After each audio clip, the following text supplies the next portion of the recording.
रीवा में इन दिनों जमीनों के हेरफेर में कलम का बड़ा खेला चल रहा है। इस खेल में जमीन किसी और की और मुआवजा किसी और को मिल रहा है। दरअसल प्रदेश सहित रीवा जिले में राजस्व के मामलों को निपटाने के लिए जिले भर में राजस्व महाअभियान पार्ट 2 शुरू हो चुका है, लेकिन कौन सी जमीन किस समय किसके नाम हो जाएगी यह अभी भी तय नहीं है। रीवा जिले में कुल मिलाकर जिसकी लाठी उसकी भैंस जैसा माहौल बन चुका है। यहाँ जो बाहुबली है जमीन उसी के पास होगी और असली फरियादी कार्यालय के चक्कर लगाते नजर आ रहे हैं। दरअसल रीवा शहर के सिटी कोतवाली थाना क्षेत्र में एक ही जमीन के कई दावेदार हैं। यहाँ कलम का कुछ ऐसा खेला हुआ कि किसी की जमीन और किसी को मुआवजा मिला और अब इस जमीन पर विवाद की स्थिति भी निर्मित हो चुकी है। आज कलेक्ट्रेट के चक्कर काटने पहुंचे पीड़ित वंश गोपाल कुशवाहा ने बताया कि निपनिया नदी के तट पर उनकी जमीन है, जिस पर उन्हीं के समाज के लोगों ने कब्जा कर लिया है। आरोप है कि न सिर्फ उनकी जमीन हड़पी गई बल्कि बेटे की भी जान ले ली गई। बताया गया कि भूमाफियाओं के द्वारा उसके बेटे को धमकी दी गई और दूसरे ही दिन उसका बेटा फांसी के फंदे में लटकता हुआ पाया गया, लेकिन अभी तक इस मामले का राज नहीं खुला।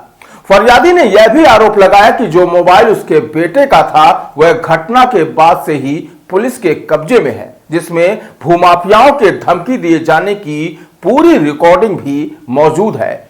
लेकिन अब उसकी जमीन में फर्जीवाड़ा कर शासन से करोड़ों का मुआवजा हासिल कर उसे फिर से जान से मारने की धमकी दी जा रही है। तो आइए सुनते हैं क्या कहना है फरियादी का। क्या मामला था? मेरे एक जमीन का विवाद चल रहा है, उसकी जांच एसडीएम साहब की चल रही है। मुआवजा उठा लिया गया है, मतलब 1315 का मथुरा प्रसाद कुशवाहा ने उठा लिया है 1,44,58,534 रुपए, जो कि उत्तर में सीधे रोड दर्शाई गई है और उसके बाद रिवर फ्रंट नदी है तो वो मुआवजा नहीं बनता। लेकिन इन्होंने क्या किया, कपिल पांडे से जमीनें खरीदी तो वो उसकी जो चौहद्दी है वो नहीं बता रही है, पश्चिम रोड है उत्तर रोड है और इन्होंने रोड का मुआवजा बनवा लिया है और हमको मारने की धमकी दी जा रही है और बोलते हैं हमारे पक्ष में आओ और नहीं तो तुम्हारे जान का खतरा है। कुछ दिन पहले हमारे बच्चे को मार के लटका दिया गया था, जिसकी जांच अभी चल रही है। साइबर सेल में मेरा मोबाइल गया है, आज तक हमको नहीं मिला मेरा मोबाइल, और उस मोबाइल में मेरे बच्चे ने रिकॉर्डिंग किया था। हमारे घर में आके धमकी दे रहे थे मोहल्ले के बहुत से लोग और बोल रहे थे फांट पुल्ली में दस्तखत कर, मैंने नहीं किया। तो हाँ, वो लोग मोहल्ले के हैं, परिवार से जुड़े हुए हैं और जमीनी विवाद है। मथुरा प्रसाद हैं, उनके बच्चे हैं उमेश, राजेंद्र, रिंकू लोग, ये सब हैं। कुल मिला के पूरा जमीन का मामला है। जमीन जी जी जमीनी का विवाद है और उनका जांच हमने लगाया है, आवेदन एसडीएम कहाँ वो चल रहा है।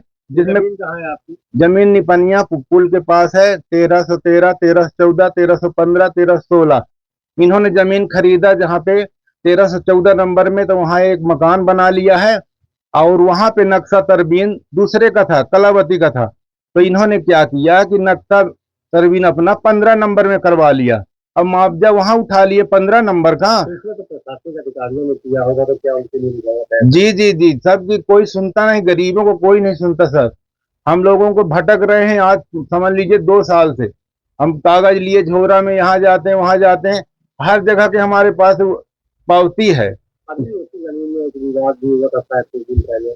जी विवाद हुआ था तो उसमें हम नहीं थे, छुड़ावा में थे, लेकिन हमको हम वो अब आपको अपने पक्ष में करने का प्रयास जी हम न इधर हैं न उधर हैं, लेकिन वो बोलते हैं कि ये उधर मिला हुआ है और हमको धमकी दी जा रही है कि हमारे पक्ष में आओ, नहीं तो जैसे तुम्हारे बच्चे को साथ हुआ है ऐसे तुम्हारे साथ भी हो जा सकता है। आपने पुलिस प्रशासन से कुछ शिकायत की? जी अभी हम नहीं करें, हम डर के मारे हम नहीं करें। बड़े बड़े लोग हैं, इनके बहुत पहुंच है, बहुत दूर तक पहुंच है और